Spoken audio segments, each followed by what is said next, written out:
Hello. Today is the eve of the Irish Feast of Beltane. In the Welsh calendar, it's the eve of Calan Mai, the 1st of May, which in both Ireland and Wales was traditionally held to be the start of summer, although there is an associated tradition which suggests that summer doesn't really fully begin until the hawthorn tree comes into blossom. Now, the hawthorn tree growing in my garden out there is yet to come into blossom, but there are some hawthorn trees over where I walk the dogs that are already in blossom. Summer, like winter, like all of the seasons, doesn't happen just like that across the whole land. It rolls across the land. So, given time, I'm sure we'll get summer everywhere, but it's yet to reach my house, but has reached other places. Now, in previous years, I've recorded stories from Irish mythology to mark the Feast of Beltane. This year, I'm recording a story from Welsh mythology.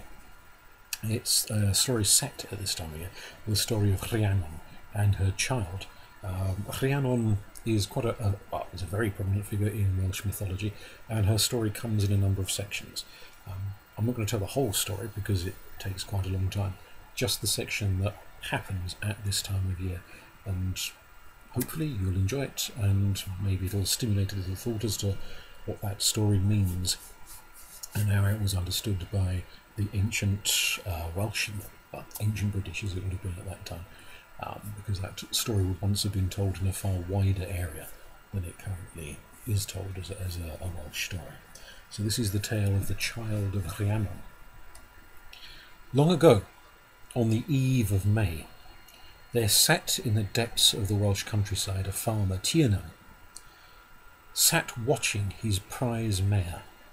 Now, Rhiannon had made his fortune from rearing and tending and selling and training horses. He was a horseman through and through. His wife was a horsewoman to the core.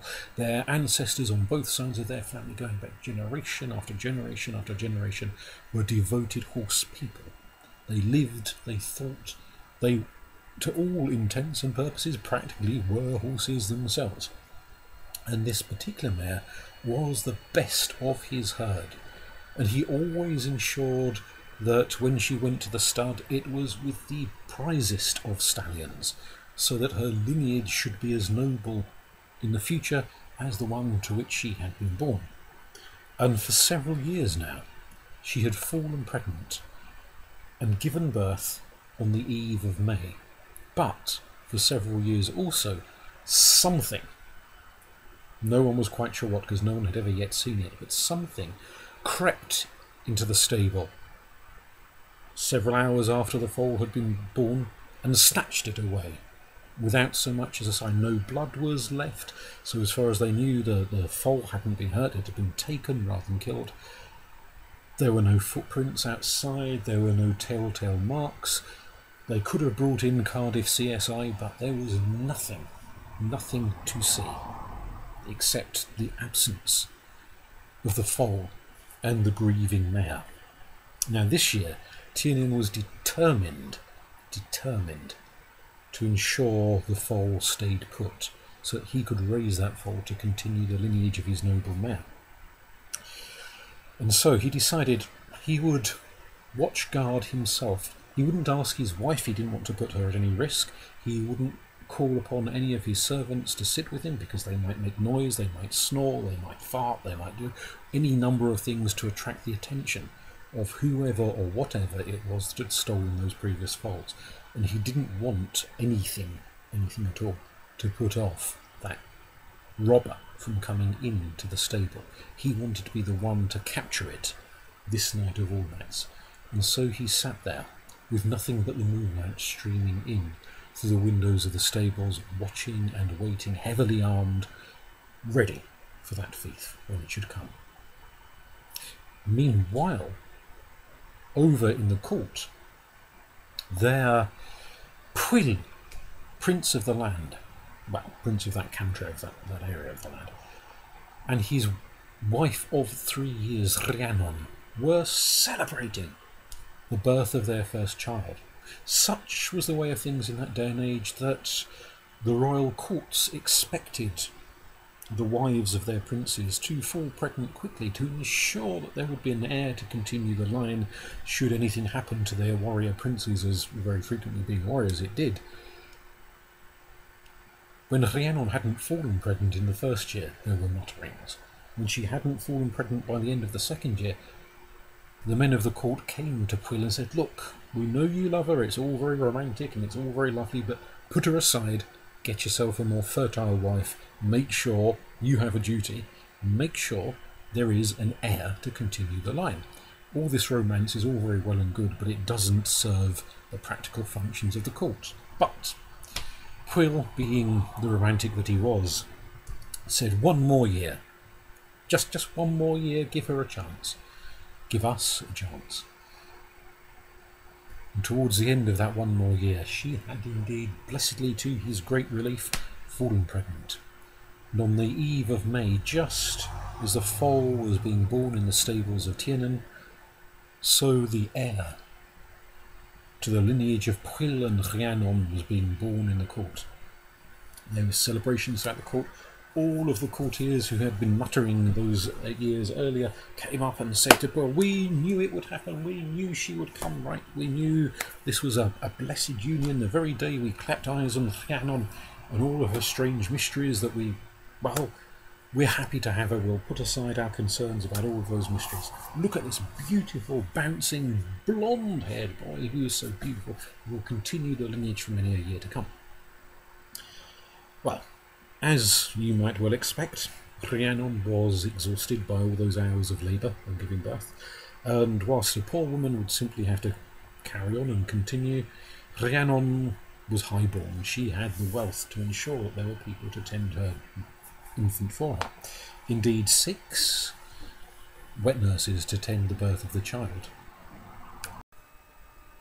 Those 6 midwives had been celebrating along with all of the other people in the court. They had been downing the mead as much as anybody else had. And come the evening, when Rhiannon retired to her room and Pwyll retired to his, the 6 midwives sat around the infant's crib and nodded off. Whether it was too much mead or whether it was something a little bit more mysterious, who can say?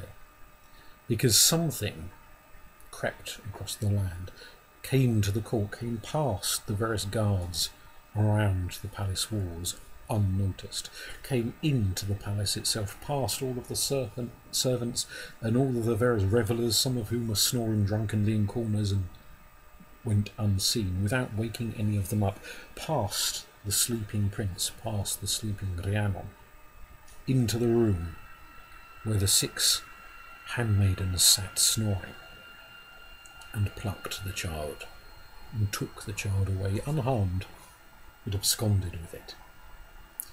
And no one was aware that anything had been to the palace until the roosters crowed with the dawn light. And the 6 midwives, blurry-eyed and feeling the worse for wear, woke up and saw the empty crib. And they panicked, they thought, the infant can't possibly be up and crawling already. They searched high and they searched low. Of the child there was not one sign. The 6 looked each to the other and they thought, "We will be hanged, we will be tortured, we will be accused of abducting the infant prince. Our lives will not be worth living." And between them they came up with a scheme to save their own necks. In the palace itself, there was a dog who had that very night given birth to a litter of puppies. One of the midwives crept out and took one of the puppies while the rest and their mother were asleep, and she brought the poor little thing in to where the crib sat empty, and she cut that poor little puppy's throat and let the blood spill into the crib, and took some of the blood and smeared it round the mouth of the still sleeping Rhiannon, who was several sheets to the wind on mead from the celebrations of the night before. And they scattered little bits of flesh here and there and then hid the rest of the puppy. And this done, the 6 women at once screamed and roared and hollered and howled and set up such a fuss that people came running hither and yon. And they said, "Look, whilst we were asleep, the baby's been eaten, and see the trail of blood drops following into Rhiannon's bedchamber, and there was the queen asleep in her bed, blood on her mouth, blood on her nightgown. Well, the evidence was there. What could anyone say but that some terrible, terrible madness must have beset the queen? It was not unknown for women to suffer all sorts of problems in the aftermath of a birth. Eating a child was a new one on everyone, but who can say what madness somebody might be driven to? Pwyll was awoken and informed. He was heartbroken. Heartbroken at the death of his child, heartbroken even further at the madness that must have beset his beloved wife. And had she been a poor woman, undoubtedly she would have been executed there and then. But wealth brings with it its great privileges, and Pwyll, for all of the horror and revulsion and disgust he felt at the idea of his wife eating her own child, he saw her weeping, he heard her protestations of innocence, that she knew nothing, she remembered nothing, she had no recollection of doing anything. Why would she eat her own child? Who could succumb to such an act of madness when she was so happy and content with that as yet unnamed babe? And he was moved, and he said, "We will devise some other punishment. I cannot see my own wife executed, even for so terrible a crime. Something else will be dreamt up." And whilst he was dreaming it up and being advised upon matters by his courtiers, off over in the countryside at the stables of Rhiannon, during those hours of darkness, when those 6 midwives, those 6 wet nurses were still snoring away, the thing that had crept into the chamber and taken the infant had crept across the land in search of the foal of the prize mare of Rhiannon. And as he sat in the stables in the darkness with nothing but the moonlight streaming in, waiting to see what would happen, he at last, after all of those years of waiting and plotting and planning and failed attempts to protect his horse, saw not the whole of what it was, but at least part of what it was. For as he watched, there the mare lay asleep, there the foal next to her, and a window above, and in through the window came the most enormous claw. It reached down and it snatched up that foal without waking it or injuring it, and was in the process of withdrawing through the window to do who knows what with that foal, when Rhiannon leapt up, and with sword he hacked and he slashed and he slashed and he hacked until that massive claw fell severed, blood gouting through the stump. And the horse, the little foal, woke up and whinnied, and the mare woke up and whinnied, and she saw that her infant was alive and well. And whatever was on the other side of the wall roared and thundered and shrieked such a howl that Rhiannon was terrified to go outside. But after a few minutes he plucked up his courage and rushed outside to see the great trail of blood leading off into the darkness in the distance of whatever creature, giant or ogre or dragon or something beyond description. Whatever it was, it had fled, leaving only its severed hand behind, and a bag that must have been held in its other hand on the other side of the wall, for outside the stables there was the sack, and there was noise coming from the sack, and when Rhiannon opened the sack, there was a beautiful infant, new-born, but a few hours old.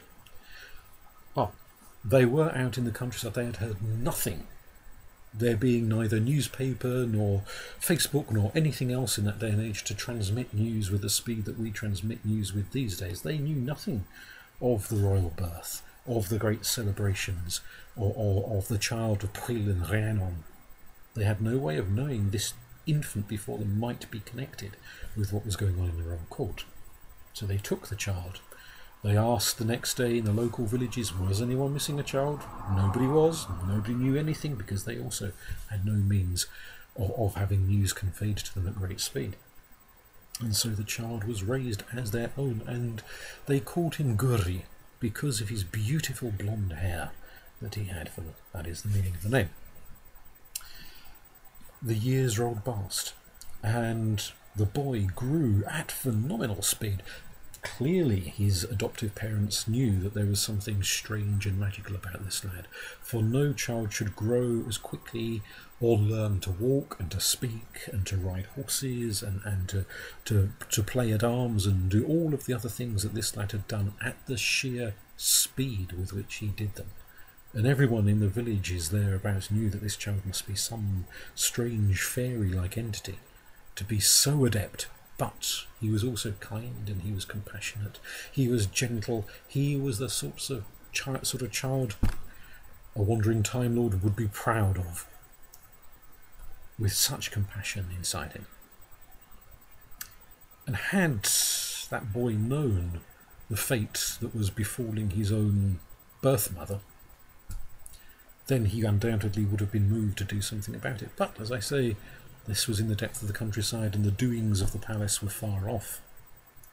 And neither he, nor his adoptive parents, nor any of the locals in the villages there around knew what was going on up at the palace. For it had been agreed in the days following the horrors of the supposed cannibalism of the baby, that rather than hanging her or beheading her or doing any of the usual things that might have been done to a poorer woman accused of eating her own child, a strange and unusual punishment had been proposed for Rhiannon. She should be stripped of her wealth, of her dignity, of her jewels, of all of the trappings of queendom. Dressed in humble clothes like a peasant woman, she should sit at the edge of the village, at the place where the great road swept into the village, where often people, because they couldn't bring their horses into the town, because obviously the mess they would create and the chaos, they would leave their horses tethered at the stables there and would walk in on foot. And there this former queen was charged to stand by the stable block where people would dismount. And when people dismounted from their horses and left them tied up at this stables run by the palace, she should take them upon her back and walk on all fours as if she were a horse herself, walk them into the town to whichever house or tavern or wherever it was that they were going, and on that walk she would be charged with having to explain to each individual traveller why she was forced to do this, the tale of her devoured child. Year after year after year she carried people. She carried the young, she carried the old, she carried the fat, she carried the thin, she carried the fit and the healthy, she carried the ailing and the injured. She carried those who thought it was a great laugh to go upon the back of some former queen. She carried those who were so embarrassed that they blushed and wept with shame, but were obliged by law to do this very thing, even though they felt terrible pity for this poor woman. At last, many years down the line, there came a great fair to be held in the lands of Rhiannon, and people were summoned from far and wide. Heralds went out with messages east and south and north and west, telling everyone that this great fair was on. So merchants would come to sell their grain and their sheep and their goats and their ducks and their chickens and the fruits of their fields and all manner of things. And Tinian, like any other farmer, came to sell his goods, to sell his horses, and maybe to race a couple whilst he was at it. And he came with his wife, he came with his adopted son, he came with a retinue of servants for this wonderful great festival. The first time any of them had been to the great city in, well, many of them in years, and of course Gurri, the first time ever in his whole life he had been there. And they arrived at the stable block, and there they were directed by servants that they would have to go upon, well, one of them would have to go upon the back of this shabbily dressed woman. And Tierney said, refuse, I'm not going on the back of this poor woman, she'll be crushed under the weight of me. And his wife, she refused, I am not going on the back of this poor woman, I've never heard such a thing in my life as to be carried on the back of a woman of middle years. What a wicked thing. But the servants at the stable blocks insisted, and the poor woman herself said, it must be done.